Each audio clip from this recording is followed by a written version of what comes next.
Bienvenue sur Thailand News, votre source en français pour suivre l'actualité de la Thaïlande. Dans cette vidéo, conflit frontalier Thaïlande-Cambodge, déclaration de la Thaïlande à l'ONU accusant le Cambodge de mensonges, de provocation et de violation du cessez-le-feu, nouvelles accusations de l'armée thaïlandaise affirmant que Phnom Penh aurait mis en scène un affrontement armé à Chongbok, catastrophe naturelle, bilan des inondations de septembre 2025, 7 morts et plus de 260 000 sinistrés avec de nouvelles pluies annoncées, économie et tourisme, chute de 35% des arrivées de touristes chinois en 2025, analyse des causes, enjeux de sécurité, concurrence régionale et pistes pour relancer ce marché clé. Restez informés avec Thailand News. Abonnez-vous, activez la cloche et partagez cette vidéo pour ne rien manquer des prochaines mises à jour.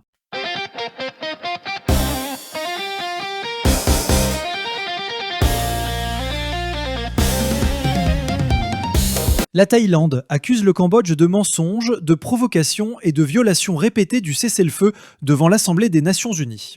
Le ministre thaïlandais des Affaires étrangères, Sihasak Pongketkeo, a répondu aux accusations cambodgiennes en affirmant que Bangkok défend la paix mais restera inflexible sur sa souveraineté.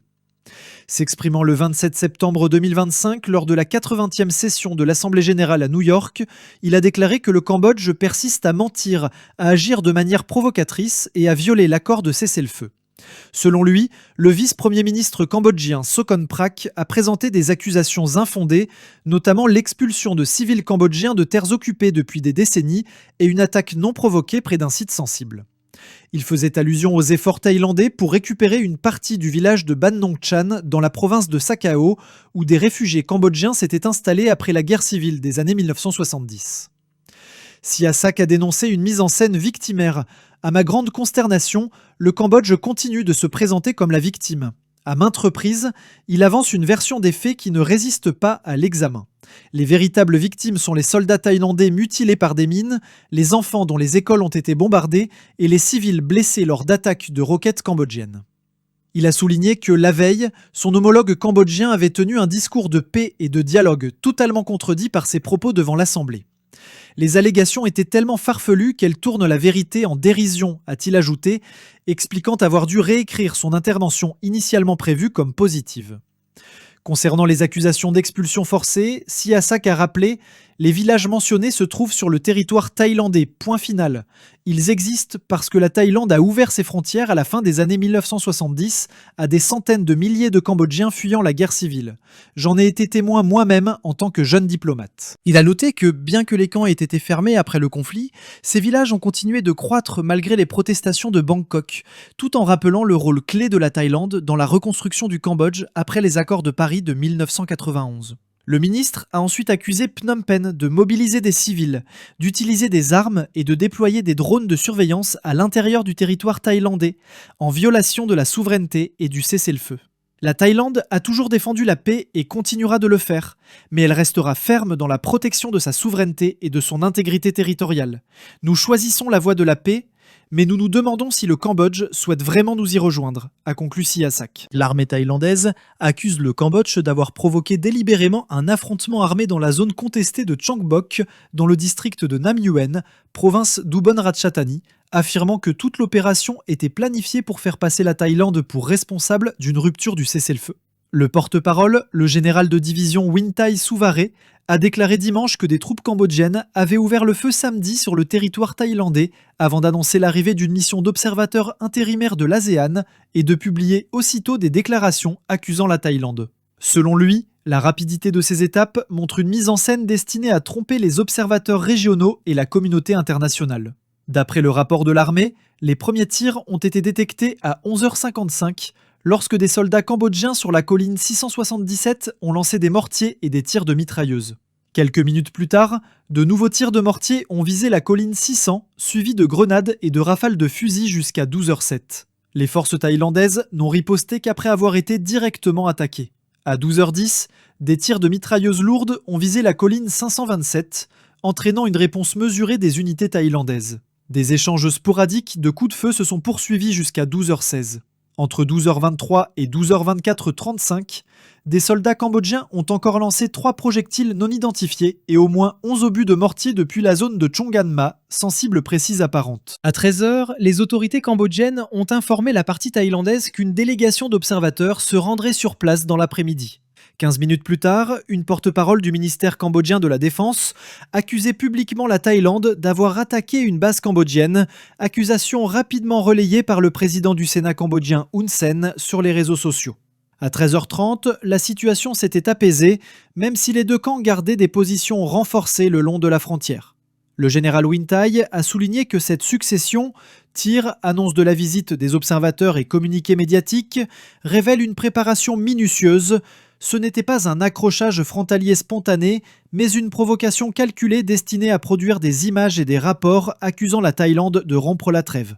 Il a ajouté que le Cambodge cherche à manipuler l'opinion internationale, se présentant en victime tout en dépeignant la Thaïlande comme l'agresseur. Le porte-parole a également dénoncé des violations plus graves du cessez-le-feu, notamment la pose clandestine de mines antipersonnelles le long de la frontière, en infraction avec le droit humanitaire et les conventions internationales.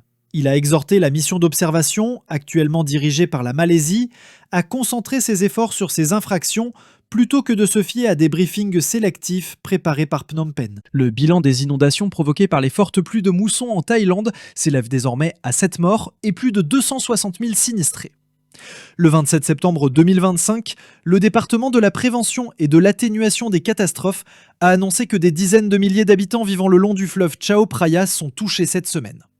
L'agence nationale, qui avait initialement signalé 4 décès dans le centre du pays, a revu son chiffre à la hausse pour atteindre 7 victimes. Le nouveau Premier ministre, Anutin Charnvirakul, s'est rendu samedi dans la province d'Ayutthaya, la plus gravement touchée, lors de l'une de ses premières visites officielles depuis sa prise de fonction.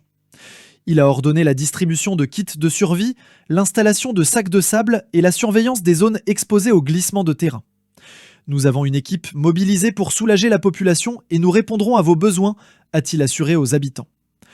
Le département météorologique a prévenu que le typhon Bualoi, bien qu'il n'atteigne pas directement la Thaïlande, entraînera de nouvelles pluies abondantes dans les prochains jours.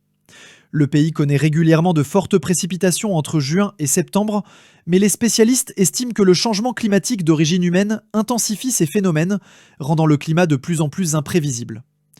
Le mois dernier, dans le nord du pays, 5 personnes ont trouvé la mort et 15 autres ont été blessées lors de glissements de terrain et d'inondations provoquées par le typhon Kajiki. En 2011, de vastes inondations avaient déjà causé plus de 500 morts et endommagé des millions de foyers à travers la Thaïlande. La Thaïlande cherche des solutions face à la forte baisse du nombre de touristes chinois cette année. Selon l'Office national du tourisme, TAT, les arrivées en provenance de Chine ont chuté d'environ 35% par rapport à la même période de l'an dernier, avec seulement 3,3 millions de visiteurs entre le 1er janvier et le 22 septembre. Plusieurs facteurs expliquent ce ralentissement: inquiétudes liées à la sécurité, essor du tourisme intérieur en Chine, concurrence accrue de pays comme le Japon, le Vietnam ou la Malaisie, ralentissement économique mondial et diminution des voyages organisés. Après un creux en début d'année, les arrivées quotidiennes commencent à se stabiliser. Pour la Golden Week chinoise, du 1er au 8 octobre, la moyenne devrait atteindre environ 13 000 visiteurs par jour, contre 8 000 à 9 500 auparavant.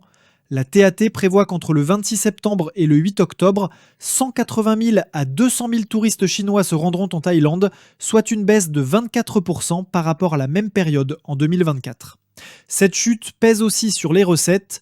Les dépenses des visiteurs pendant la Golden Week sont estimées à 9 milliards de bahts, en recul de 17% par rapport aux 10,9 milliards de l'an dernier. En moyenne, un touriste chinois dépense 6 600 bahts, environ 175 € par jour, et reste de 6 à 8 nuits. Pour relancer ce marché, des universitaires et opérateurs touristiques insistent sur la sécurité. Aksornri Fanishsarn, professeur d'économie à l'université Thammasat, rappelle que l'enlèvement d'un acteur chinois par des réseaux criminels a marqué les esprits et découragé les voyageurs. Elle estime que des mesures de protection visibles sont indispensables pour regagner la confiance, tout en positionnant la Thaïlande comme une destination haut de gamme, compétitive sur les prix, mais exigeante sur la qualité. Elle souligne aussi que la Thaïlande devrait éviter la concurrence directe avec le Vietnam, plus axée sur les voyages en groupe et privilégier une expérience plus haut de gamme mais accessible, à l'image du Japon. Akaravu Ramat, conseiller auprès de la commission parlementaire du tourisme, affirme que le problème ne se limite pas à la sécurité. Il appelle à renforcer les relations avec Pékin, notant que les autorités chinoises ne promeuvent plus activement la Thaïlande. Il préconise d'éviter les sujets sensibles, comme les casinos ou le cannabis, et de concentrer la promotion sur des atouts clairs, mode, gastronomie, arts martiaux, festivals et cinéma. À Pattaya, Bunanan Patanazin, ancien président de l'association locale du tourisme, observe une montée des voyageurs indépendants plus dépensiers, malgré une baisse d'environ 20% des arrivées chinoises. La ville mise sur de nouvelles attractions, hôtels à thème, parcs aquatiques, musées immersifs, et appelle le gouvernement à améliorer les transports et à soutenir de grands événements internationaux comme le festival de musique électronique Tomorrowland. Le Premier ministre Anutin Charnvirakul a de son côté réaffirmé l'importance des liens bilatéraux lors d'une réception organisée par l'ambassade de Chine, soulignant que la Chine et la Thaïlande sont comme une famille. Il a invité les entreprises chinoises à investir et encouragé les touristes à revenir alors que les deux pays célèbrent le 50e anniversaire de leurs relations diplomatiques. Pour retrouver son attrait auprès des voyageurs chinois, la Thaïlande doit donc rassurer sur la sécurité, renforcer la coopération avec Pékin et diversifier son offre au-delà des voyages de groupe. Sans stratégie claire, le royaume risque de perdre définitivement une part essentielle de son marché au profit de concurrents plus offensifs comme le Japon ou le Vietnam.